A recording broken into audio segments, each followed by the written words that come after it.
வணக்க மக்களே, அனைவருக்குமே பார்த்தீங்கன்னா ஒரு மிக பிரம்மாண்டமான ஒரு வணக்கத்தை இந்த நேரத்தில் நாங்கள் பதிவு பண்ணிக்கிறோம். ஒரு தகவல் ஒன்று வெளியாகி இருக்கிறது.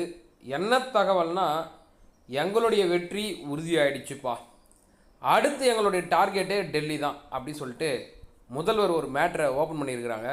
அதாவது நம்ம மேற்கு வங்கத்தினுடைய முதல்வர் அது இப்படி என்ன விஷயத்த வெளிவிட்டிருக்காங்க அப்படின்றத பற்றி தான் இன்றைக்கி வீடியோவில் நம்ம தெளிவாக பார்க்க போகிறோம். வீடியோவை முழுமைக்கும் பாருங்கள், ஸ்கிப் செய்யாமல் பாருங்கள். வாங்க வீடியோக்குள்ளே போகலாம். மேற்கு வங்க மாநிலத்தில் தேர்தலில் வெற்றி பெற்றவுடன் டெல்லியையும் கைப்பற்றுவேன் அப்படின்னு சொல்லிட்டு திரிணாமுல் காங்கிரஸ் கட்சி தலைவரும் அதனுடைய தற்போதைய முதலமைச்சராக இருக்கக்கூடிய மம்தா பானர்ஜி சொல்லியிருக்காங்க.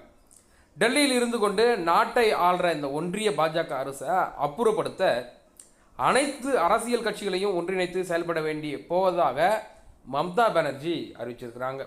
பாரதிய ஜனதா கட்சியை கடுமையான வார்த்தைகளாக தாக்கி பேசியிருக்கும் மம்தா பானர்ஜி மாநில சட்டமன்ற தேர்தலில் நிச்சயம் வெற்றி பெறுவோம் அப்படின்னு சொல்லியிருக்கிறாங்க.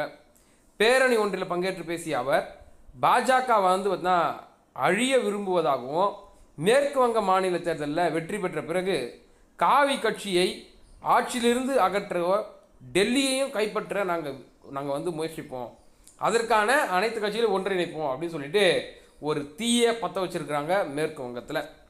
தொடர்ந்து பேரணியில் கூடியிருந்த தொண்டர்களிடம் பேசும்பொழுது என்ன சொல்லுகிறார்னா, இதை ஒன்றை நினைவில் வைத்துக் கொள்ளுங்கள், நம்மை தோற்கடிக்கும் திறன் பாஜக கிட்ட கிடையவே கிடையாது, அவங்க கிட்ட நம்மளை விழுத்தத்துக்கான அங்கீகாரம்லாம் எதுவுமே கிடையாது.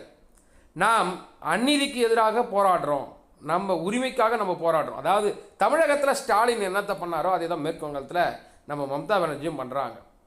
நம் மாநிலத்தின் வெற்றியை உறுதி செய்த உடன் அதோடு நிறுத்தக்கூடாது, டெல்லியையும் கைப்பற்றோம், இதை உறுதியாக நம்புங்க, வேறு எதுவுமே கிடையாது. டெல்லி அரசியலும் அடுத்து டபுள் என்ஜின் ஆட்சி, அதுக்கு இந்த மம்தா பானர்ஜி தான் சாட்சி அப்படின்ற மாதிரி பேசியிருக்காங்க. அனைத்து அரசியல் கட்சிகளையும் ஒன்றிணைப்பதன் மூலம் நான் இதை செஞ்சே காட்டுவேன் அப்படின்னு பேசியிருக்கிறாங்க.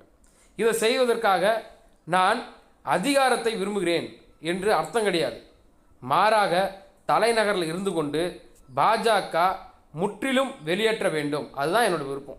மேற்கு வங்கத்தில் பாஜக அழிவு தவிர்க்க முடியாத ஒன்று என்றாலும் டெல்லியிலே இருக்கக்கூடாது, அவங்க நம்ம இடம் இல்லை, எங்கேயுமே இருக்கக்கூடாது பாஜக அப்படின்ற முயற்சியில் நான் இறங்கியிருக்கிறேன். இது என்னோட கர்வத்தை காட்டுறதுலாம் கிடையாது, நம்முடைய சுதந்திரத்தை நமக்கான உரிமையை நம்ம பெற இருக்கிறோம் அப்படின்னு சொல்லியிருக்கிறாங்க. மேற்கு வங்கத்தில் ஏப்ரல் 29 அன்று 2ஆம் கட்ட தேர்தல் நடைபெற இருக்கக்கூடிய சூழலில் மேற்கு வங்க சட்டமன்றத்திற்கான முதல் கட்ட சட்டமன்ற தேர்தல், அதாவது முதற்கட்ட வாக்குப்பதிவு என்பது நடைபெற்று முடிந்தது. அதில் நாட்டிலேயே இது வரைக்கும் பதிவாகாத ஒரு வாக்குப்பதிவு என்பது பதிவாயிருக்கு. அதாவது எவ்வளோன்னா 91.83%. சரி, பார்க்கலாம், எஸ்ஐஆர்லாம் கொண்டு வந்திருக்கிறாங்க பாஜக, அவங்க திரிணாமுல் காங்கிரஸை வீழ்த்துறாங்களா இல்லை திரிணாமுல் காங்கிரஸ் கிட்ட பாஜக மீண்டும் விழப்போகிறதா அப்படின்றதெல்லாம் தேர்தல் முடிவு தான் சொல்லும். கரெக்டா? சரி, மே 4 ரிசல்ட்டில் உங்களை பார்க்குறேன். அது வரைக்கும் விடைபெறுகிறேன். நன்றி, வணக்கம்.